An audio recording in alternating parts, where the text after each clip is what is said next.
Bienvenidos a la ciberseguridad 360 grados.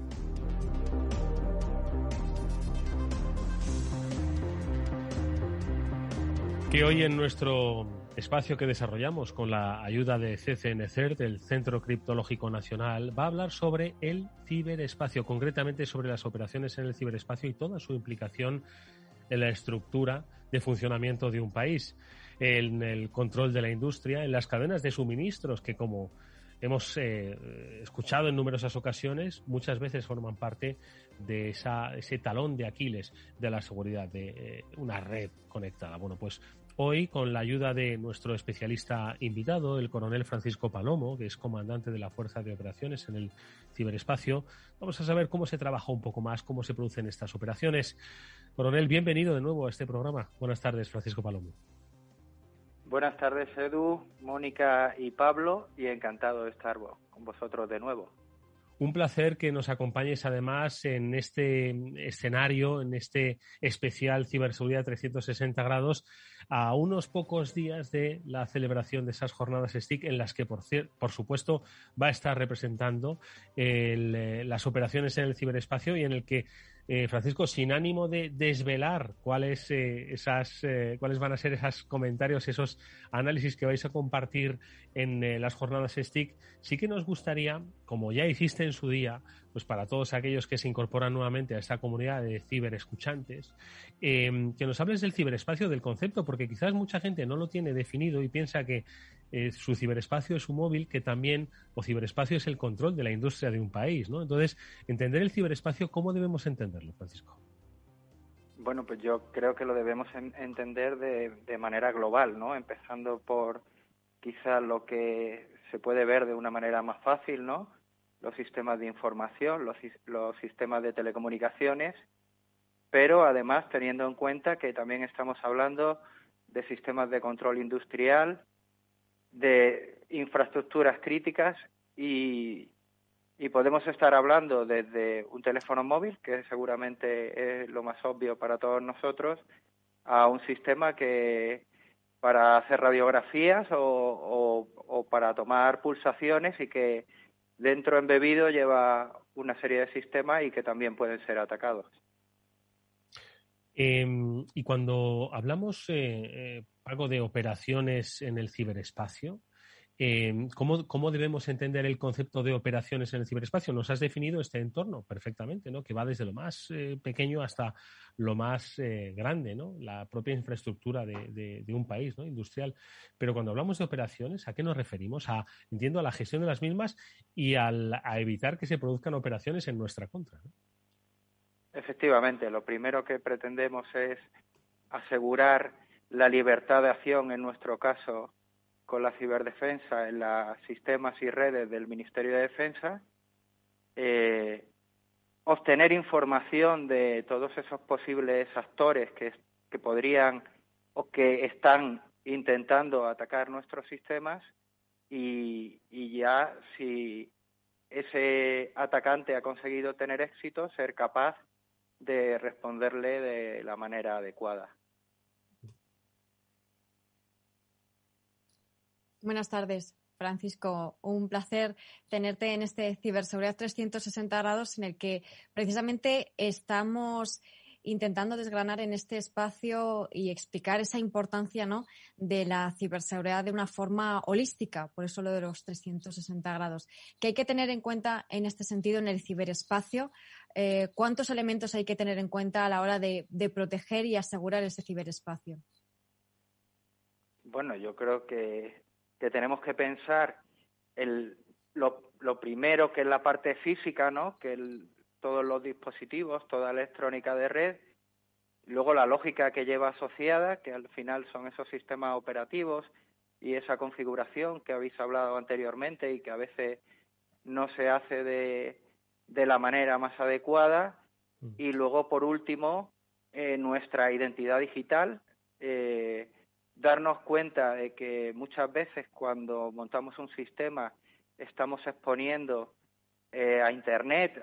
de manera pública mucha información que a veces ni siquiera nos damos cuenta y que puede ser utilizada por un posible adversario, por un atacante, por el enemigo, ¿no? Y eso incluye siempre al nivel 8 de OSI, ¿no? Que es el usuario y que normalmente se habla como el rival más débil y al que hay que concienciar para evitar que, por mucho que configuremos todos los niveles más bajos, si al final el usuario no tiene una formación adecuada, va a facilitar que se produzcan esos ataques o que esos ataques tengan éxito. Pablo. Y hablando, Francisco, de ese nivel 8, como bien indicabas, del usuario, y que es pues muchas veces en ocasiones el eslabón más débil, pero en otras ocasiones es nuestra última barrera de defensa frente a un ataque. ¿Qué papel juega la formación dentro del mando conjunto? Pues yo creo que es fundamental. Primero, nosotros intentamos formar a todos los usuarios en general, sobre todo a los que están más expuestos a sufrir ataques, las direcciones de correo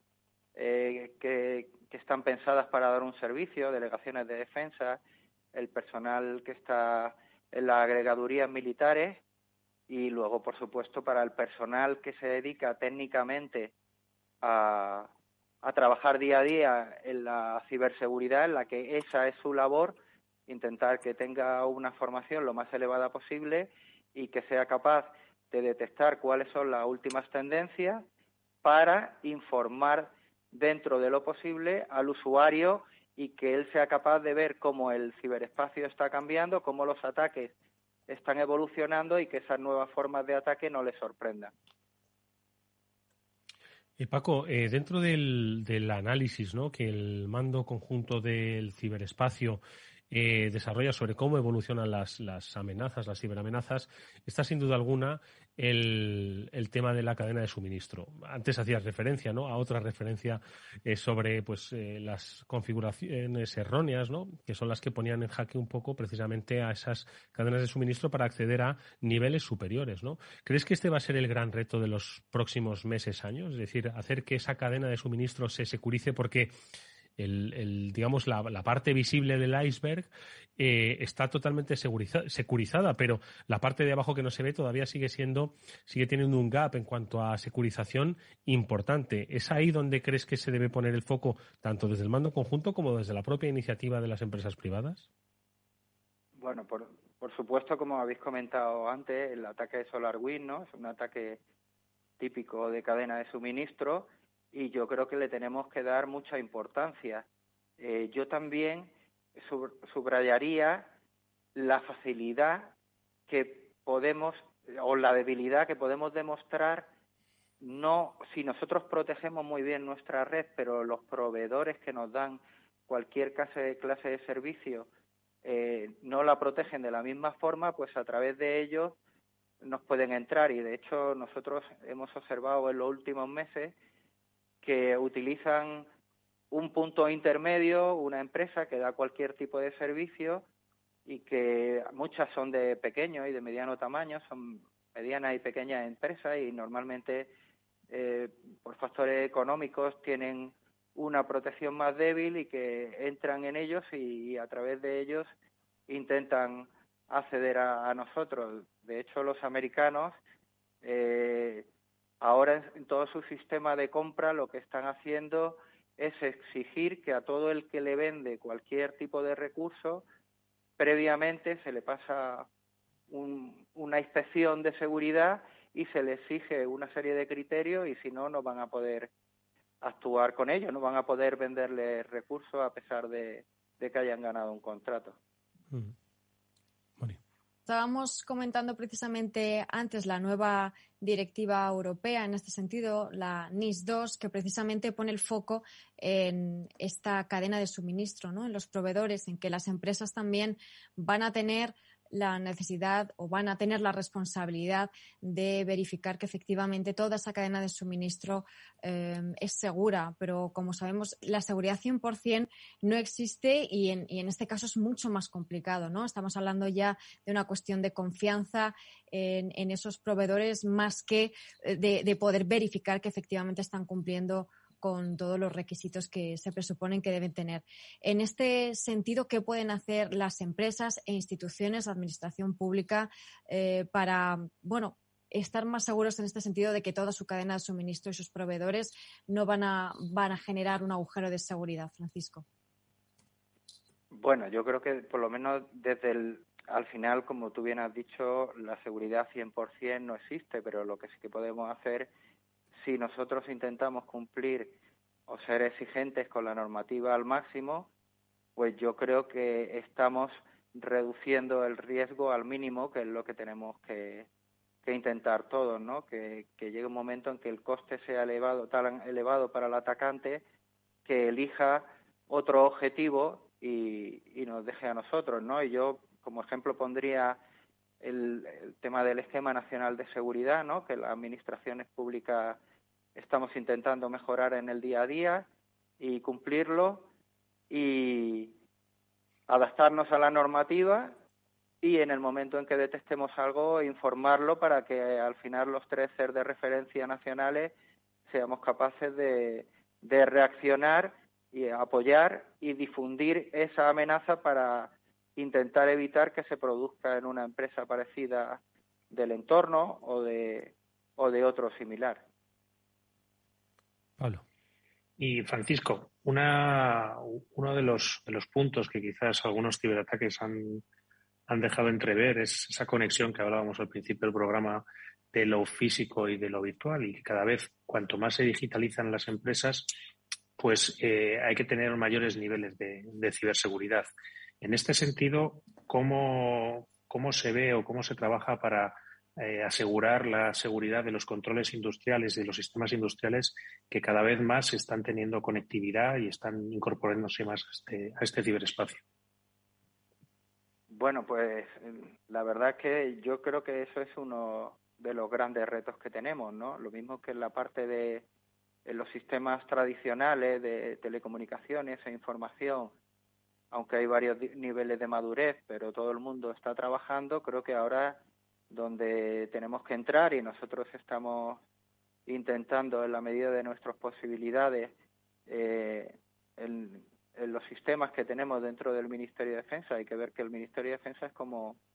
una pequeña ciudad, ¿no? Tenemos desde hospitales como el Hospital Militar Gómez Ulla, que no solo da servicio al Ministerio de Defensa, sino que también le da a los barrios Aluche, Carabanchel, que tiene 100.000 usuarios,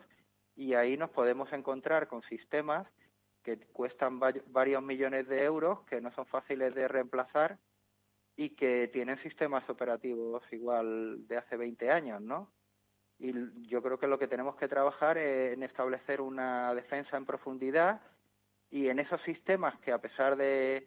que podríamos considerar desde el punto de vista de los IT, los podríamos considerar legados o a extinguir debido al precio que tienen, pues los tenemos que aislar y darle un nivel mayor de protección en VLANs específicas y con unas mayores medidas de protección, de monitorización, para en el momento en que se produzca cualquier cosa que nos llame la atención, ser capaces de reaccionar y evitar que se escalen privilegios y se lleve al resto de los sistemas. La verdad es que es muy interesante, y esto es una reflexión que hago en voz alta, ¿no? Hoy estamos muchos temerosos del gran apagón energético y gente pues que hasta hace bien poco pues no tenía esa curiosidad, ahora está hasta preocupada por el gran apagón energético y, sin embargo, pese a los intentos, ¿no?, por concienciar sobre los riesgos de la ciberseguridad, nadie habla de los posibles apagones digitales que provienen precisamente de la ciberinseguridad, ¿no? Entonces, no sé si te apetece reflexionar, Paco, sobre esto, sobre lo que todavía nos falta por seguir concienciando a los ciudadanos sobre los riesgos de un gran apagón industrial, no motivado por los costes o la falta de suministro energético, como sería el gran apagón energético, sino porque se haya producido un ciberataque para una infraestructura que no estaba preparado para ello. ¿Quieres hacer una pequeña reflexión? Bueno, yo lo que creo es que efectivamente hay cosas que nos llaman mucho la atención, ¿no? Como el tema del apagón energético, pero si en vez de atacar una empresa o una central nuclear o una central eléctrica, que a todos nos puede llamar la atención, podrían atacar a una de las grandes distribuidoras de alimentación y el efecto podría ser igual o incluso peor, ¿no? Uh-huh. Porque tendríamos desabastecimiento y, bueno, ya lo vimos al principio del COVID, como se crea un efecto cascada y todo el mundo lo que hace es comprar más y doblar esa falta de suministros, ¿no? Muchas veces pensamos en cosas que pueden ser importantes, que todos tenemos claro, un aeropuerto, líneas de comunicación, centrales nucleares, pero hay muchas cosas por ahí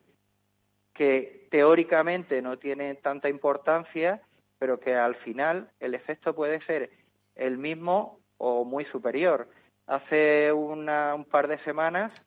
Irán sufrió un ataque